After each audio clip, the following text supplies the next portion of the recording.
Yes, igitondo cyiza, igitondo cy'umugisha, inshuti bakunzi bakundwa muryango mugari niyo news please nongeye kubasuza, nongeye kubaha ikaze muri iki gitondo cya tariki 26 z'ukwezi kwa munani mu mwaka wa 2025.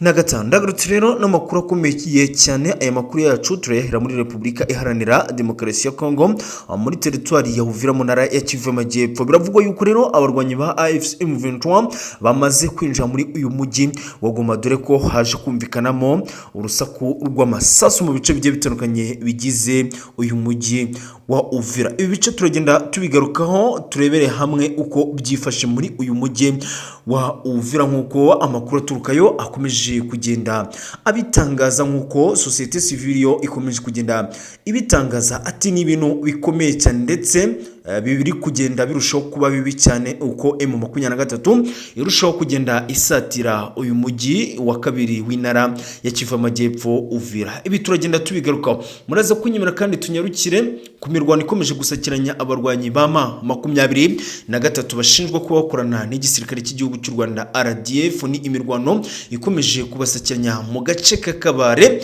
gaherereye mu ntara ya Kivu y'Amajyepfo. Aha rero societe civile iherereye muri aka gace k'Akabare ikaba yagize icyo itangaza, ndetse isaba yuko ku ruhande rwa M23 ndetse n'uruhande rwa Wazalendo FARDC ndetse na FDNB bahagarika imirwano, abana bakabona uko basubira ku ishuri. Muraza kunyemera kandi tunyarukire mu gace ka Mwenga, aho ni muri teritwari ya Mwenga mu ntara ya Kivu y'Amajyepfo.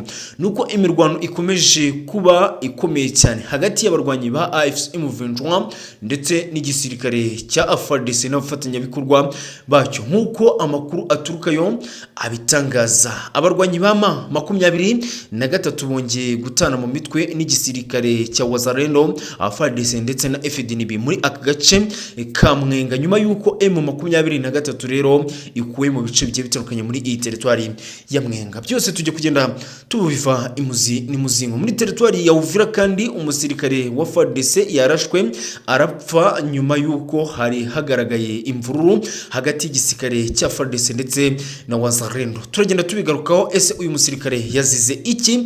Ese no kubera iki izi mvururu zari zibaye hagati y'abarwanyi ba FARDC ndetse na Wazalendo? Byose rero tujye kugenda tubiva imuzi ni muzingo.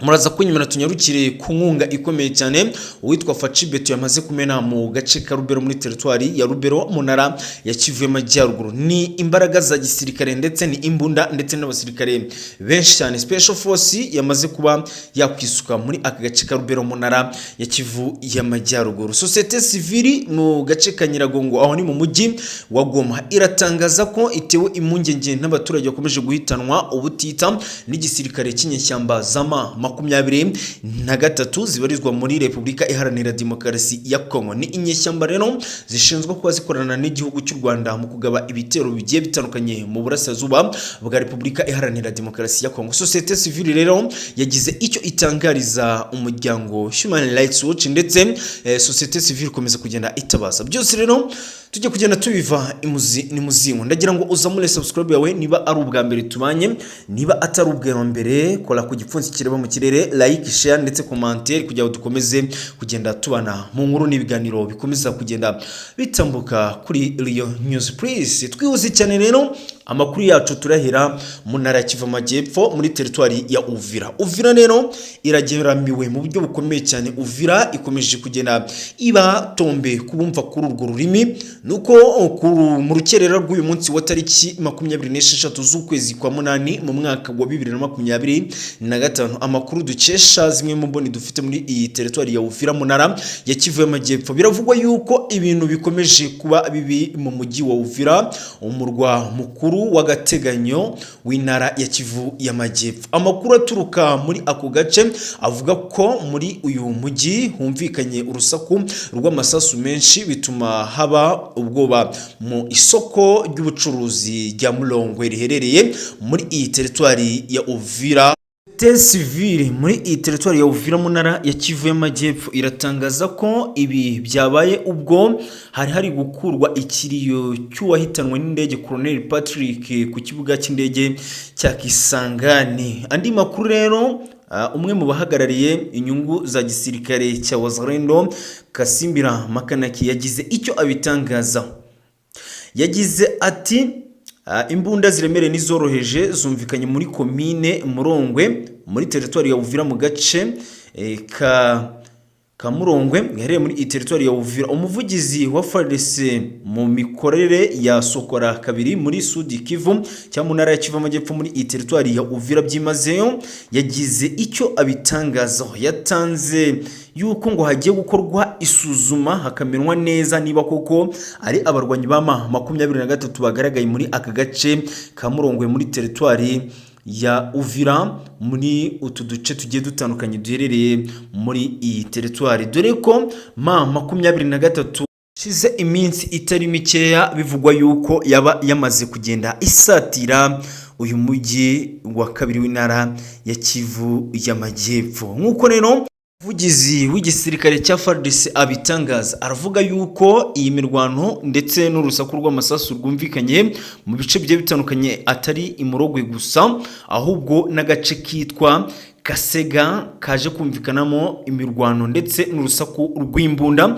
Ni imirwano rero nk'uko societe civile ibitangaza yahitanye abaturage bagera kuri 4 ndetse igwamo bamwe mu basirikare b'igisirikare cya M23 bari bambaye impuzankano y'iki gisirikare bagera kuri 18 ndetse abagera kuri 6 ba FARDC na Wazalendo bahasiga ubuzima nk'uko amakuru atangazwa na societe civile muri teritwari ya Uvira mu ntara ya Kivu y'Amajyepfo. Sibyo gusa kandi dukomeje muri teritwari ya Mwenga mu ntara ya Kivu y'Amajyepfo, imirwano irakomeje hagati y'abarwanyi ba M23 bashinjwa kuba bakorana n'igihugu cy'u Rwanda kugaba ibitero biremereye mu burasirazuba bwa Repubulika Iharanira Demokarasi ya Kongo. Wazalendo, FARDC ndetse na M23 ndetse na FDNB bikomeje kugenda bisakirana mu burasirazuba bwa Repubulika Iharanira Demokarasi ya Kongo mu gace kitwa Buruhinyi gahereye muri teritwari ya Mwenga mu ntara ya Kivu y'Amajyepfo. Hongeye kumvikana imirwano ikomeye cyane, dore ko aka gace ka Buruhinyi ari kamwe mu duce gahana imbibi n'umujyi wa kabiri w'intara ya Kivu y'Amajyepfo Uvira. Imirwano ikaze yabaye kuva ku itariki 23 Kanama hagati y'inyeshyamba za M23 ndetse n'abafatanyabikorwa babo n'imitwe yitwaje intwaro nka Twirwano, Red Tabara ndetse n'indi mitwe igiye itandukanye. M23 yongeye gufatana na Wazalendo ndetse FARDC na FDNB muri utu duce duhereye muri teritwari ya Mwenga. Iyi mirwano rero yatangiye ku itariki 23 kugeza magingo ya tariki 26 kaba igikomeje muri urukerera rero rwa tariki 26 z'ukwezi kwa munani mu mwaka wa 2025 nkuko amakuru tuyakesha zimwe mu boni dufite ari muri teritwari ya Mwenga. Nkuko amakuru akomeje kugenda atangazwa, biravugwa yuko imirwano yongeye kumvikana mu gace ka Ruwindi, Muhuzi ndetse Kagomvwa na Nyabareke, utu duce duhereye muri teritwari ya Mwenga. Akaba imirwano yongeye kumvikana, bivugwa yuko M23 yaba yahagabye ibitero bikomeye cyane nkuko amakuru tuyakesha zimwe mu mboni dufite muri kariya gace ka Mwenga. Byimazeyo biravugwa yuko M23 igitero gikomeye cyane yakigabye ahitwa Ruwindi muri aka gace ka Mwenga. Bikaba bivugwa yuko magingo ya nta gisubizo kirava hagati y'abarwanyi ba M23 ndetse na Wazalendo, FARDC na FDNB muri aka gace ka Ruwindi nkuko amakuru aturukayo abitangaza. Itsinda riyobowe na M23 biravugwa yuko rikomeje kurasa bikomeye cyane ku birindiro bya FARDC ndetse na FDNB Wazalendo muri aka gace ka Ruwindi muri teritwari ya Mwenga, dore ko biravugwa yuko agace ka Muzi, Kagomvwa ndetse na Nyabareke utu duce M23 two yamaze kuba yadukurwamo ku ruhande rwa Wazalendo ndetse n'abafatanyabikorwa babo FDNB Wazalendo. Namakuru akomeje kugera aturuka muri kariya gace. Abatanga buhamya baravuga ko abarwanyi benshi ba M23 bishwe mu buryo bukomeye cyane, ndetse biravugwa yuko aba barwanyi ba M23 baguye mu mirwano yakunze kubera ahitwa Muhuzi ndetse na Nyabareke. Nibungiye societe civile itangaza ko abaturage bagera kuri 13 baguye muri iyi mirwano Ni mu gihe kandi umudugudu wa Rubumba uherereye muri teritwari ya Mwenga bivugwa yuko abarwanyi bama 23 bashinzwa kubakorana n'igisirikare cy'igihugu cy'u Rwanda bongeye gutana mu mitwe n'igisirikare cya FARDC ndetse Wazalendo. Magingo y'amakuru atangwa n'abatangabuhamya muri iyi teritwari ya Mwenga muri aka gace Karumba biravugwa yuko mama 23 yaba yamaze kwigarurira ikigo cya Kacoka giherereye muri iyi teritwari ya Mwenga mu ntara ya Kivu y'Amajyepfo. Biravugwa yuko abarwanyi ba mama 23 batatse iki gice cya Rubumba bagiye baturuka mu misozi igiye itandukanye harimo umusozi wa Murambya, ngo dore ko abarwanyi ba mama 23 basakiranyije na Wazalendo mu mudugudu wa Nabombe uherereye muri iyi misozi ya Murambya mu ntara ya Kivu y'Amajyepfo. Guhana umuriro byakomeje hagati y'abarwanyi ba mama 23 ndetse n'igisirikare cya Wazalendo mu midugudu igiye itandukanye ndetse no mu bindi bice bihana imbibi n'iyi Murambya ndetse Rubumba ndetse n'ibindi bice bigiye bitandukanye bihana imbibi n'imisozi ya Uvira, nk'uko amakuru aturukayo akomeza kugenda abigarukaho. Wazalendo na mama 23 biravugwa yuko bikomeje gusakirana ahitwa muri Uvira Shabunda, aho biri kuvuga yuko mama 23 muri iki gitondo cya tariki 26 z'ukwezi kwa munani mu mwaka wa 2025 mu gace ka Fizi mu gice cyitwa Shabunda M23 yakomeje gusakiranya na Wazalendo ndetse na FARDC ndetse bikavugwa yuko umuriro ugikomeje kwaka muri aka gace ka Shabunda gahereye mu ntara ya Kivu y'Amajyepfo hafi y'umujyi wa Uvira. 23 rero ikomeje kwataka mu buryo bukomeye cyane uyu mujyi wa kabiri w'intara ya Kivu y'Amajyepfo. Ni mu gihe igisa nk'amasezerano mu gihugu cya Qatar mu murwa mukuru w'iki gihugu Doha. Aya masezerano bisa nkaho yahagaritswe, bisa nkaho igihugu cya Qatar ndetse n'imiryango igiye itandukanye itakitaye kuri aya masezerano, dore ko uwitwa Felix Antoine Tshilombo Tshisekedi we yamaze kubona ko aya masezerano ahora abeshywa ngo gusinya ari agakingizo ko kugira ngo M23 yigarurire ibice bigiye bitandukanye bigiye biherereye mu ntara ya Kivu y'Amajyepfo ndetse n'intara ya Kivu y'Amajyaruguru. Société civile kandi muri teritwari ya Kabare mu ntara ya Kivu y'Amajyepfo iratangaza ko itewe impungenge n'imirwano ikomeje gusakiranya abarwanyi ba mama 23 ndetse n'igisirikare cya FARDC n'abafatanyabikorwa bacyo. Ni mu gihe société civile ubwayo yisabira ko mama 23 ndetse na Wazalendo, FARDC na FDNB bahagarika imirwano, bityo rero abana bakabona uburyo basubira mu mashuri mu mwaka wa 2025-2026 muri aka gace ka Kabare. Ni mu gihe ngo imirwano muri aka gace ka Kabare ikomeje kuba imirwano ikomeye cyane ndetse société civile irasaba agahenge ndetse igasaba amahoro muri aka gace ka Kabare gahana imbibi n'umujyi mukuru w'intara ya Kivu y'Amajyepfo ari wo Bukavu. Ngaye nguko rero namwe mu makuru akomeje kugenda atugeraho tukavuga ati katugende tuyabagezaho. Umusirikare ukomeye cyane w'igisirikare cya FARDC akaba yarasiwe muri Uvira ubwo ngo yageragezaga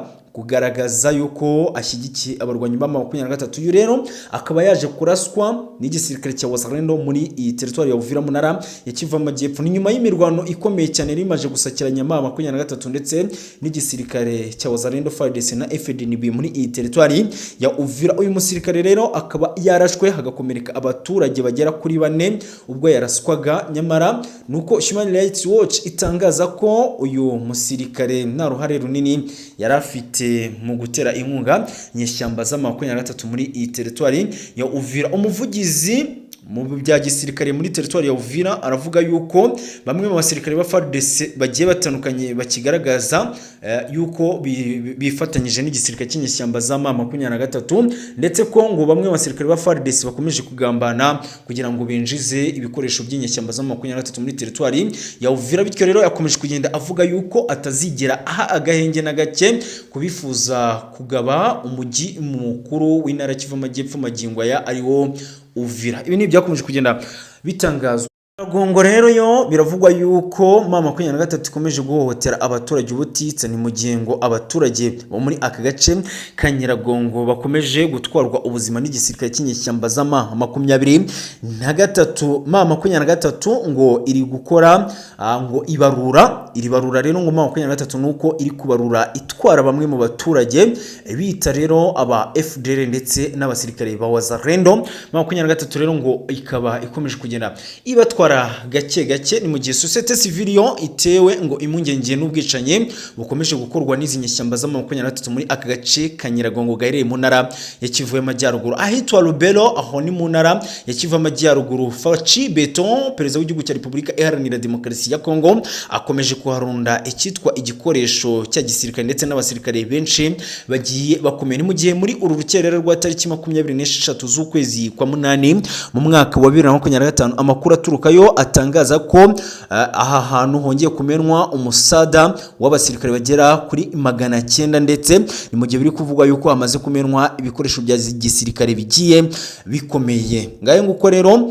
intambara ikomeje kugenda irimbanya mu burasirazuba bwa Repubulika Iharanira Demokarasi ya Kongo, ni mu gihe abanyabwenge mu bijyanye n'umutekano politike na diplomasi babona neza ko amasezerano mu gihugu cya Katari mu murwa mukuru w'iki gihugu Doha, aya masezerano adateze gutanga amahoro muri Repubulika Iharanira Demokarasi ya Kongo. Reka mbashimire, reka mbifurize kugumya kugubwa neza, reka mbasabire amahoro y'Imana n'imigisha bikomeze kubana namwe muri iki gitondo cya tariki 26 z'ukwezi kwa munani mu mwaka wa 2025. Ni David Hussein nkuko unyumva muri izi mikoro, reka ngushimire, reka mwifurize kugumya kugubwa neza wowe wakomeje kugenda ubana natwe muri aya makuru yacu, mukomeze